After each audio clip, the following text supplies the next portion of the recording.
Ano-ano ang katangian ng mga tunay na guardians? Nakakalungkot na isipin na hindi lahat ng may karga o tato na guardians sa kanang balikat ay nabibilang sa isang paksyon ay alam at isinasabuhay ang mga katangian ng pagiging isang tunay na guardians at masasalamin sa kanya ang pagsasabuhay nito. Ang totoo niyan ay hindi na tayo kailangang magtanong pa at hindi na rin kailangang lumayo pa dahil ang mga katangian ng pagiging isang tunay na guardians ay nakatatak at nakatato mismo sa ating kanang balikat. Ang mga hindi lamang makakaintindi dito ay ang mga natatakan ng hindi dumaan ng tamang proseso at lecture. Kung ano-ano ang mga tunay na katangian ng isang tunay na guardians, ano-ano ang mga ito. Pag-usapan natin ang nakatatak sa ating kanang balikat. Letter G, gentleman. Letter U, united. Letter A, associates. Letter R, race. Letter D, dauntless. Letter I, ingenious. Letter A, advocator. Letter N, nation. Letter S, society. Ano po yan pag pinagsama-sama natin sa English? Gentlemen and united associates of Filipino race, dauntless and ingenious advocators of nation and society. Ganda, no?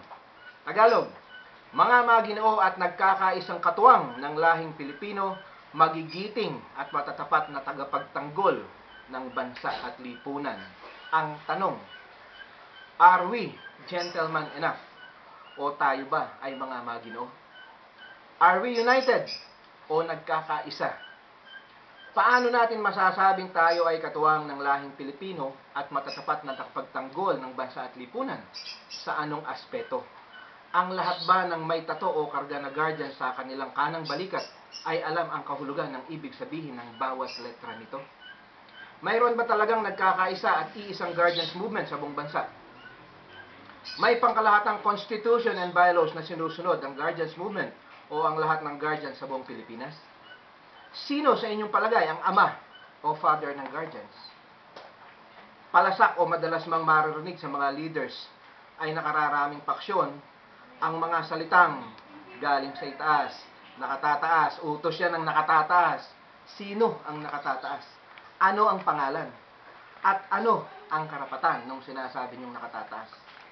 Ang pinaka-safe na sagot ng iba at ng ilang miyembro na guardians kapag tinatanong kung saan silang grupo nabibilang, ang pinaka-safe na sinasagot sa atin, ano?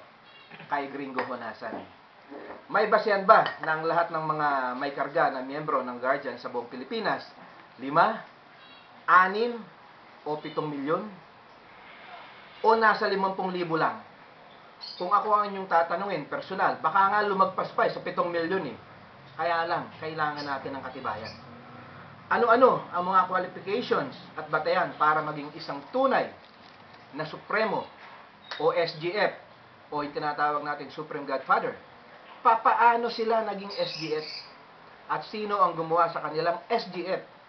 Ang SGF ba ay pinaglilingkuran o mas higit siyang dapat na naglilingkod sa nakararaming miyembro? May nasunod ba? Naging matagumpay? May nangyari ba? At may naumpisan ba ang isinulong na unification at bilang political arm ng United Guardians Party o UGP noon pang taong 2004? Ako po ay nagtatanong lamang at walang karapatang humusga. Huwag niyo po akong ma-misinterpret, ano? Ako po ay nagtatanong lamang at walang karapatan na humusga. Gustong maliwanagan ang maraming bagay kung saan ay hindi malinaw.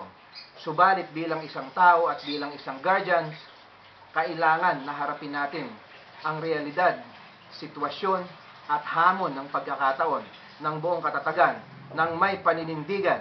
Sabi nga sa Biblia, seek the truth, for the truth will set you free. Panahon na upang magkaisa tayong mga guardians.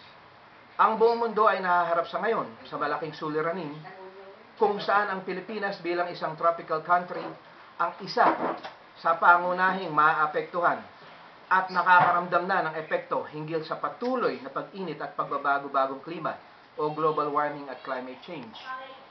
Sa pamamagitan ng pag-aaral at pagsusuri ng may pruweba at basihan ay tinataya ng mga experts, scientists, at researchers sa buong mundo na maaaring mangyari ang tinatawag na hardest destruction